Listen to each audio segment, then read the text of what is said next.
अस्सलाम वालेकुम।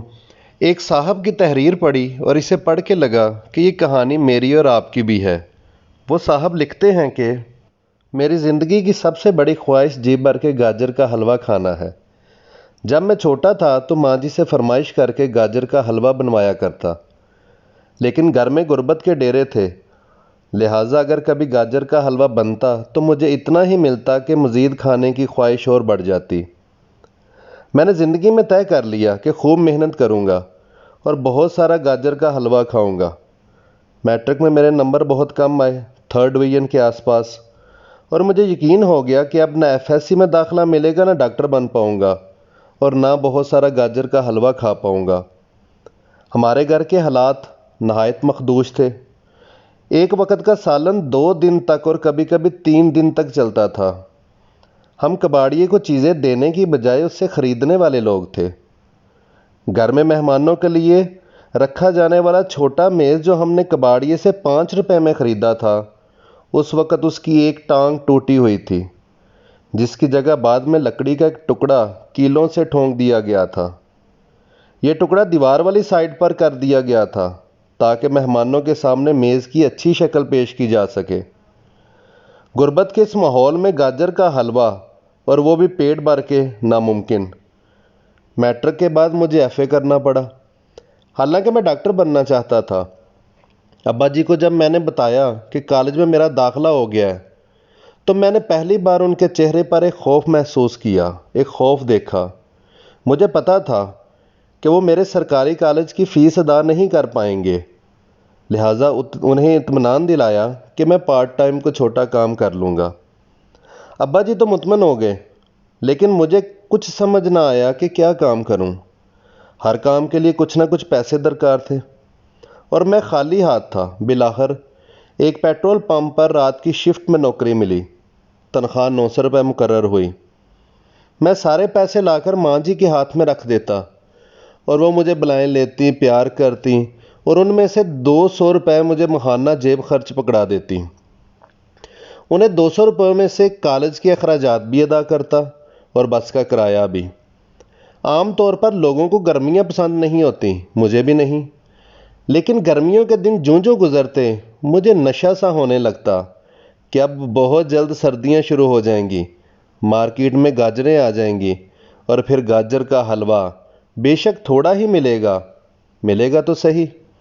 मैंने कई बार कोशिश की, अतवार के दिन डबल ड्यूटी करके 4 पैसे ज़्यादा कमा लेता कि अम्मा से कहूँगा काफ़ी सारा गाजर का हलवा बनाएं, लेकिन हर दफ़ा जैसे ही मैं माँ के हाथ पे पैसे रखता, वो किसी न किसी माली परेशानी का हल होने पर अल्लाह का शुक्र अदा करती दिखाई देती और मुझे हिम्मत न पड़ती कि मैं उन्हें ढेर सारा गाजर का हलवा बनाने का कहूँ।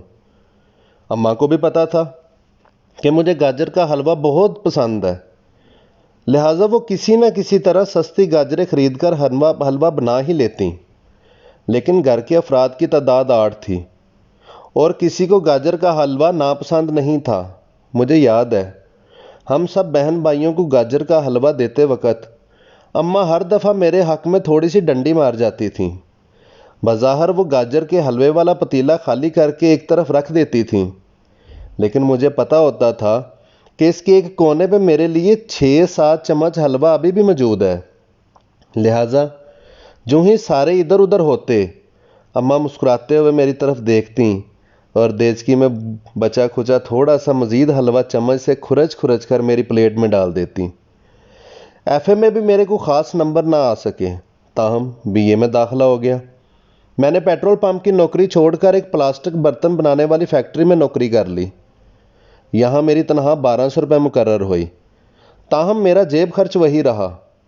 अब की बार मैंने सोचा कि हर महीने किसी न किसी तरह 50 रुपये ज़रूर जमा किया करूँगा, ताकि जब सर्दियाँ आएँ तो मेरे पास गाजर का हलवा खाने के लिए वाफर पैसे हों।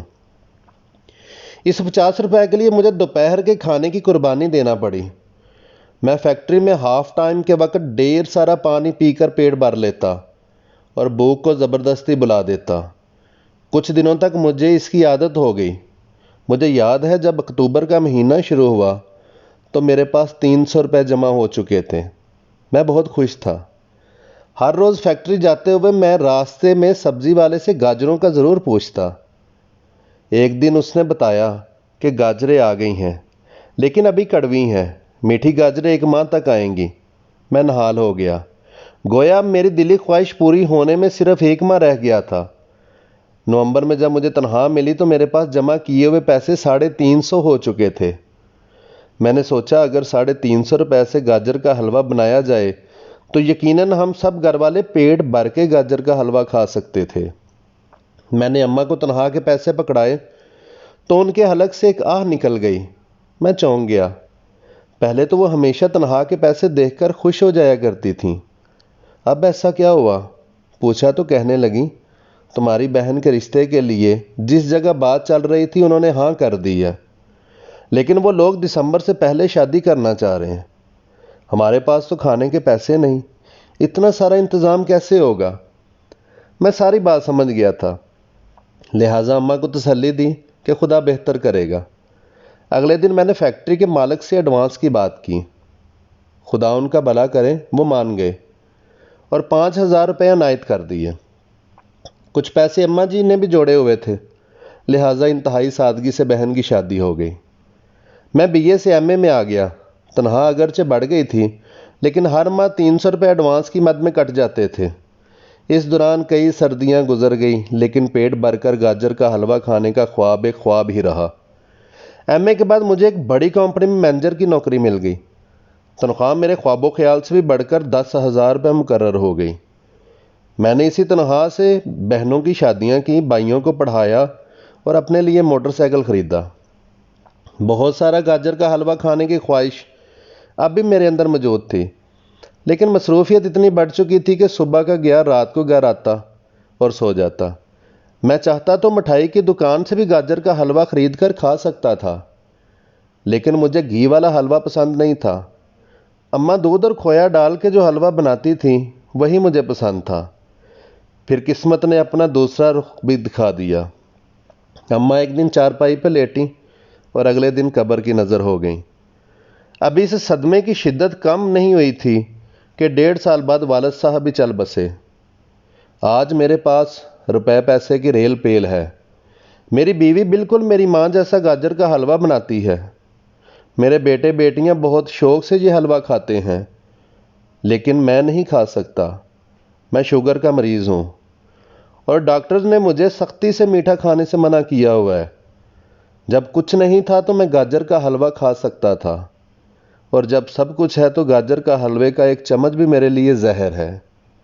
یہ کہانی آپ کی بھی ہے، یہ کہانی اس معاشرے کے اندر رہنے والے مڈل کلاس لوگوں کی بھی ہے، جن میں میں بھی شامل ہوں، کہ ایک وقت ہوتا ہے جب بڑا دل کر رہا ہوتا ہے کہ ہم اپنے شوق اور خواہشیں پوری کریں، لیکن ہم نہیں کر پاتے، اور پھر ایک ٹائم ایسا آتا ہے کہ ہم ان خواہشوں کو پورا کرنے کے قابل ہو جاتے ہیں لیکن پھر دل نہیں کرتا، پھر ہمت نہیں رہتی، کبھی صحت اجازت نہیں دیتی۔ اللہ تعالیٰ آپ سب کا حامی و ناصر ہو، دعاؤں میں یاد رکھیے گا۔ السلام علیکم ورحمۃ اللہ وبرکاتہ۔